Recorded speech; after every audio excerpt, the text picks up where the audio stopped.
আসসালামু আলাইকুম এভরিওয়ান, কেমন আছেন সবাই? আজকে আবার হাজির হলাম আপনাদের জন্য নতুন একটা ভিডিও নিয়ে। আজকে আমি দেখাবো পায়ের নিচে জিফার দিয়ে শুজ প্যান্ট সেলাই করা।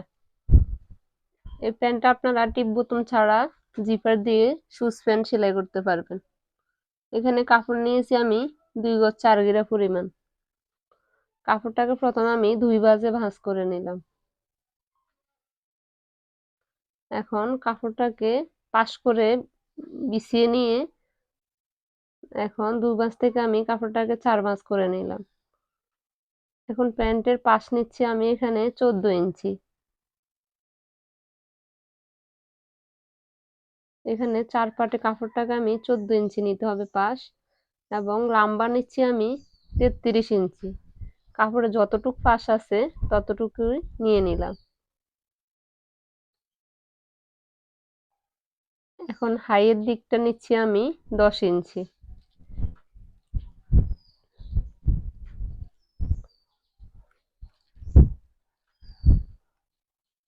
হাইয়ের দিকটা আমি 10 ইঞ্চি মার্কিং করলাম। এখন পায়ের পাশটা নিচ্ছি আমি 6.5 ইঞ্চি। পায়ের পাশটা থাকবে আমার সেলাইয়ের পরে থাকবে 4.5 ইঞ্চি। এজন্য আমি 1.5 ইঞ্চি কাপড় বাড়িয়ে নিলাম। এখন আমি রাউন্ড করে দাগ দিয়ে দিব।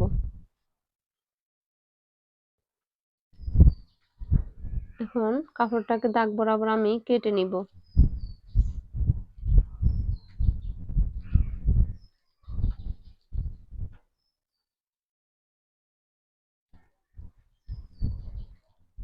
এখন আমার পায়ের নিচের অংশটা সেলাই করা শেষ। এখন আমি কোমরের অংশটা কেটে নিব।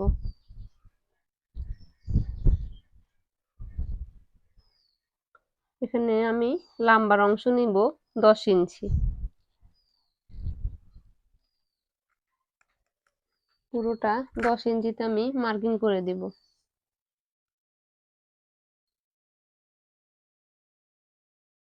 এখানে আমার আরেকটা কাপড়ও লাগবে, কারণ এই কাপড়টাতে আমার কোমরের অংশ হবে না, সেজন্য আমি জোড়া দিয়ে আরো বাড়িয়ে মোট আমার কোমরের অংশ লাগতেছে 22.5 ইঞ্চি।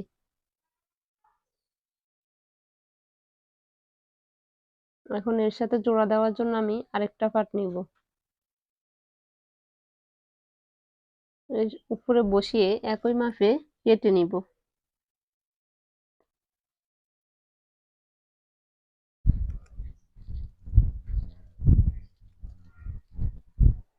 এই যে আমার এখানে কোমরটা আছে 23 ইঞ্চি। আমার কোমরের অংশটাও কেটে ফেলছি আমি। এখন আমি এই কাপড়টা নিব। এটা নিব আমি জিপারে পট্টি লাগানোর জন্য। মানে আমি নিচে যে চেইনটা জয়েন করব ওটার মধ্যে একটা পট্টি লাগবে, সেজন্য আমি এই কাপড়টা 3 ইঞ্চি করে পাশ কেটে নিলাম। লাম্বাটা জিফারের থেকে বাড়িয়ে নেবেন।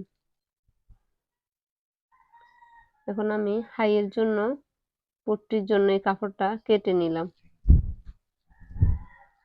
আমার কাটিং করা শেষ। এখন আমি চলে আসলাম সেলাইয়ে।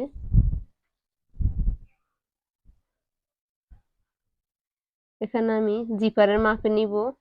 এমনি আমি মাপটা নিলাম 6 ইঞ্চিতে। 6 ইঞ্চির মধ্যে দুইটা ফাটে পায়ের নিচের দিকে সাইডে দিয়ে যে সাইডটা থাকে ওই সাইডটা আমি কেটে নিলাম। এখন পট্টির কাপড়গুলো আমি সেলাই করে নিব।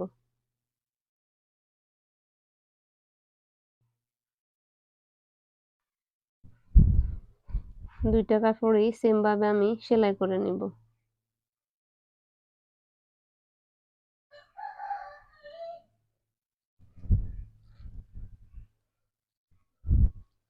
এখন এগুলাকে আমি পায়ের নিচের যে দিকটা কাটলাম ওটার মধ্যে আমি জয়েন করে দিব।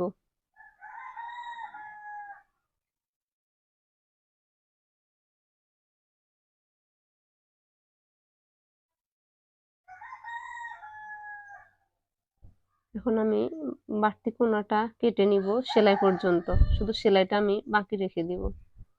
এখন কাপড়টাকে উল্টিয়ে আমি নখের সাহায্যে দাগ কেটে নিব। এখন চেনের উপরে এভাবে বসিয়ে আমি চেনের সাইড দিয়ে সেলাই করে নিব।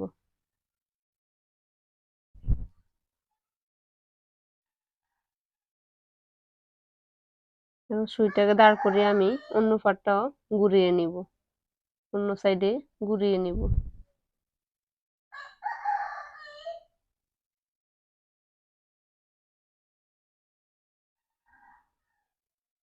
এখন আমি জিপারটাকে একটু ভিতরে ঢুকিয়ে বাড়তি কাপড়টা কেটে ফেলে দেব। সাইড দিয়ে এরকম করে একটা মোটা দিয়ে 1/2 ইঞ্চিতে অন্য মোটা দিয়ে সেলাই করে নেব।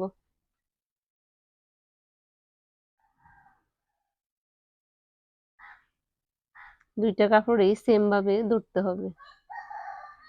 আমি দুইটা পায়ে সেম ভাবে সেলাই করে নেব।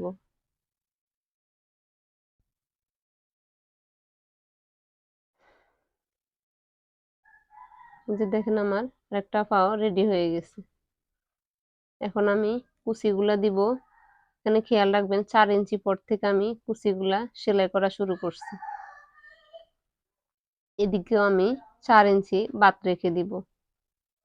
দুইটা সাইডে 4 ইঞ্চি করে আমি বাদ রেখে দিব।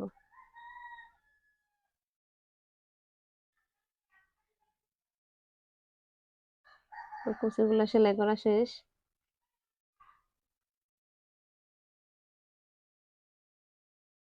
এখন আমি সাইডে পট্টিগুলা লাগিয়ে নিব। 1/2 ইঞ্চি নিচের দিকে বাড়তি রেখে পট্টিটা লাগাবো। এখানে আমি দুইটা সেলাই দিয়ে দিচ্ছি। দুইটা পট্টি আমি সেম ভাবে লাগিয়ে নিব। এই যে দেখেন দুইটা পট্টি আমি লাগিয়ে নিয়েছি। এখন একটা পায়ের সাথে আরেকটা পাও জয়েন করে নেব। খেয়াল রাখবেন পট্টিগুলা দুইটা পাটেরই ডাইন সাইডে লাগাবেন। বাঁ দিক করে দুইটা পাটের ডাইন সাইডে আমি পট্টিগুলা লাগিয়ে নিয়েছি। এখানে আমি দুইটা সেলাই দিয়ে দিচ্ছি। এখন আমি অন্য সাইডটাও সেলাই করে নিচ্ছি।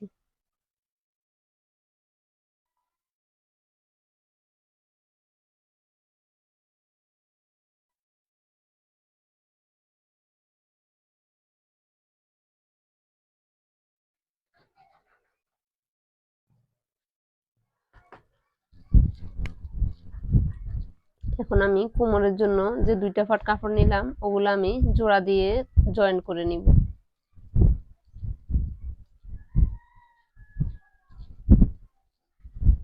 আমার এখানে কোমরের অংশ লাগবে আমার 22 ইঞ্চি।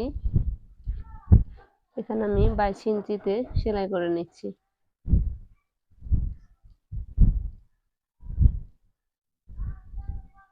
এখন আমি বাড়তি কাপড়টা কেটে ফেলে দেব।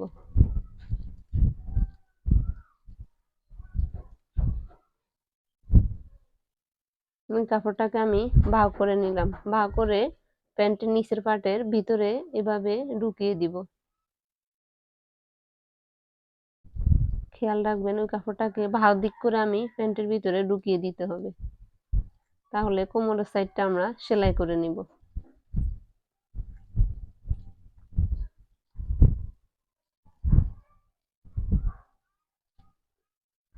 এখন কুচির সাথে আমি অ্যাকুরেট করে সেলাই করে নিচ্ছি। এখানে আমার নিচের পাটের কাপড়টা যেহেতু কম হয়েছে সেজন্য আমি একটা কুচি কেটে ফেলছি, মানে একটা কুচি খুলে ফেলছি। তাহলে আমার কাপড়ের সাথে অ্যাডজাস্ট হয়ে গেছে। এখানে আমি দুইটা সেলাই দিয়ে দিব। আমার ভিডিওটা যদি আপনাদের ভালো লেগে থাকে অবশ্যই লাইক এবং কমেন্ট করতে ভুলবেন না। প্রতিদিন নতুন নতুন ভিডিও পাওয়ার জন্য আমার চ্যানেলটিকে এখনই সাবস্ক্রাইব করুন।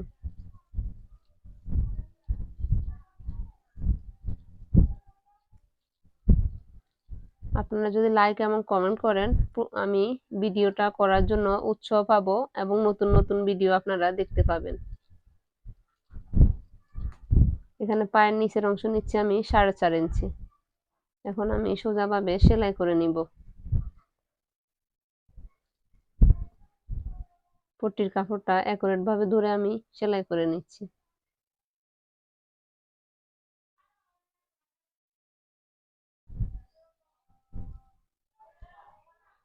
এই পায়েও আমি 4.5 ইঞ্চির মধ্যে দাগ দিয়ে দিব।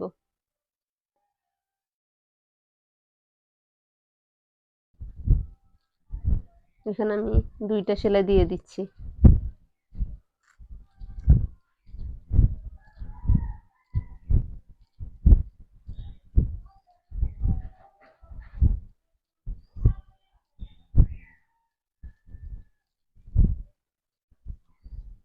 এখন আমি পট্টির বাড়তি অংশটা কেটে ফেলে দিলাম। আমি এখন রাবার কেটে নিলাম কোমরের জন্য। এখানে 11 ইঞ্চি করে 22 ইঞ্চি রাবার নিলাম। রাবারটাকে আমি জয়েন করে নিচ্ছি। এখন প্যান্টের উপরের পার্টের সাইড দিয়ে আমি একটা চিকন করে বটা দিয়ে সেলাই করে নিচ্ছি। পুরো কাপড়টাকে আমি রাউন্ড করে এভাবে সেলাই করে নিলাম। এখন আমি রাবারটাকে এভাবে ঢুকিয়ে দিয়ে বটে নিয়ে এভাবে উল্টা দিকে আমি কাপড়টাকে বটে নিচ্ছি। এখন আমি রাবারের সাইড দিয়ে সেলাই দিয়ে দিচ্ছি। খেয়াল রাখবেন এই সেলাইটা কিন্তু আমাদের রাবারের সাইড দিয়ে হবে, রাবারের উপরে কোনো সেলাই হবে না। রাবারের উপরে সেলাই হবে আমাদের পরে। একটু করে সেলাই করে আমি রাবারটাকে এভাবে টেনে নিচ্ছি, কারণ টেনে না নিলে আমাদের রাবারটা হচ্ছে কম, কাপড়ের অংশটা হচ্ছে বেশি, সেজন্য কাপড়টা যেন কুচি পড়ে থাকে, সেজন্য আমি রাবারটাকে এভাবে টেনে টেনে নিচ্ছি। আপনারা যদি রাবারের উপরে সেলাই দেন তাহলে কিন্তু রাবারটা টানলে ওইভাবে চলে আসবে না। আমার সাইডের সেলাইটা শেষ। এখন আমি এভাবে টেনে কাপড়টাকে এবং রাবারটাকে অ্যাডজাস্ট করে টেনে নিয়ে রাবারটাকে অ্যাকুরেট করে নিব। এখন আমি সাইড দিয়ে সেলাই দিয়ে দিচ্ছি। একটা সেলাই এক সাইডে দিচ্ছি, আরেকটা সেলাই দ্বিতীয় সাইডে হবে। এখন আমি আরেকটা সেলাইও দিয়ে দিচ্ছি। আপনারা না টেনে পুরো ভিডিওটা দেখলে আপনারা অবশ্যই সুন্দরভাবে বুঝতে পারবেন। আজকের ভিডিওটা এই পর্যন্ত। ভালো থাকবেন সবাই। আল্লাহ হাফেজ।